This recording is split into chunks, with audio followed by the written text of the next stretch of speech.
آج کا ہمارا ٹاپک ہے ایمانداری کا صلہ۔ لاہور ریل گاڑی اپنی منزل کی جانب تیزی سے رواں دواں تھی۔ سخت سردی کی وجہ سے مسافروں نے تمام کھڑکیاں اور دروازے بند کر رکھے تھے۔ رات گہری اور سردی حد سے زیادہ بڑھ گئی تھی۔ عرفان اس سرد رات میں اپنے خیالات میں الجھا ہوا منزل مقصود کی جانب گامزن تھا۔ آج اسے رہ رہ کر اپنی بوڑھی ماں کا خیال آ رہا تھا، جسے وہ روتا ہوا چھوڑ کر کام کی تلاش میں دوسرے شہر جا رہا تھا۔ عرفان ایک شریف خاندان کا چشم و چراغ تھا۔ اس کا باپ ایک فیکٹری میں ملازم تھا۔ زندگی ہنسی خوشی بسر ہو رہی تھی، لیکن خدا کو کچھ اور ہی منظور تھا۔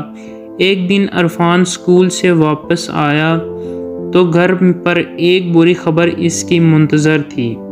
اس کا باپ ان دونوں کو چھوڑ کر اپنے خالق حقیقی سے جا ملا تھا۔ عرفان کی ماں کا رو رو کر برا حال تھا۔ خود عرفان کی حالت بھی ماں سے مختلف نہ تھی۔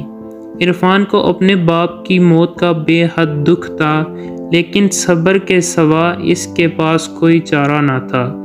باپ کی موت کے بعد عرفان کے گھر کے حالات بھی خراب ہو گئے تھے، کیونکہ جب کوئی کمانے والا ہی نہ ہو تو گھر کا خرچ کیسے چلے گا۔ عرفان ایک باز ضمیر نوجوان تھا، اس سے یہ برداشت نہ ہو سکا۔ اس کے ہوتے ہوئے بات فاقوں تک پہنچے، اس لیے عرفان نے اپنے شہر میں کام کی تلاش شروع کر دی، لیکن اسے ہر جگہ مایوسی کا سامنا کرنا پڑا۔ آخر تنگ آ کر اس نے اپنی ماں سے دوسرے شہر جانے کی اجازت مانگی۔ آخر کار عرفان کے اصرار پر اس کی ماں نے بڑی مشکل سے اسے اجازت دے دی، اور آج وہ اپنے مختصر سے سامان کے ساتھ دوسرے شہر جا رہا تھا۔ ٹکٹ دکھاؤ، ٹکٹ چیکر کی کرخت آواز نے اس کے خیال کا تسلسل توڑ دیا۔ عرفان نے فوراً ٹکٹ چیکر کو اپنا ٹکٹ دکھایا۔ ٹکٹ چیکر نے ٹکٹ دیکھ کر عرفان کو واپس کر دیا اور آگے بڑھ گیا۔ عرفان نے گھڑی میں وقت دیکھا اور رات کے 3 بج رہے تھے۔ کچھ دیر بعد اس کا اسٹیشن آ گیا اور عرفان اپنا سامان لے کر اسٹیشن پر اتر گیا۔ اسٹیشن پر اترتے ہی اسے ہوا کا ایک تیز جھونکا لگا، جس سے اس کا جسم کانپ کر رہ گیا۔ رات ابھی کافی باقی تھی، اس لیے عرفان نے سوچا کہ صبح ہونے تک اسٹیشن پر ہی سویا جائے۔ ابھی وہ سونے کے لیے مناسب جگہ تلاش کر ہی رہا تھا کہ اچانک اس کی نظر ایک پرس پر پڑی۔ عرفان نے فوراً وہ پرس اٹھا لیا اور اسے کھول کر دیکھا، اور اس کے اندر بہت سے روپے تھے۔ عرفان نے جب تمام پیسے پرس سے نکالے تو پرس کے اندر سے ایک شناختی کارڈ بھی ملا۔ عرفان نے شناختی کارڈ پر ایڈریس دیکھا تو وہ قریبی شہر کا تھا۔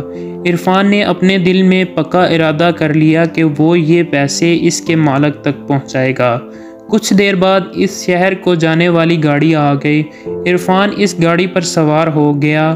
بہت جلد اس کے شہر کا اسٹیشن آ گیا۔ عرفان گاڑی سے اترا اور مکان تلاش کرنے لگا۔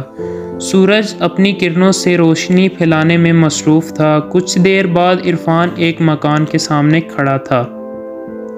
مکان ایک بہترین طرز پر تعمیر کیا گیا تھا۔ عرفان نے کال بیل بجائی۔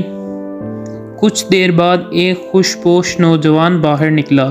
عرفان نے آگے بڑھ کر اس سے ہاتھ ملایا اور جیب سے شناختی کارڈ نکال کر دیکھا۔ شناختی کارڈ پر اس شخص کی تصویر لگی ہوئی تھی۔ عرفان نے ساری صورتحال اسے بتائی اور اس کے پیسے اور شناختی کارڈ واپس کر دیا۔ وہ شخص عرفان کی ایمانداری سے بہت متاثر ہوا۔ عرفان کو اپنے ساتھ اندر لے گیا۔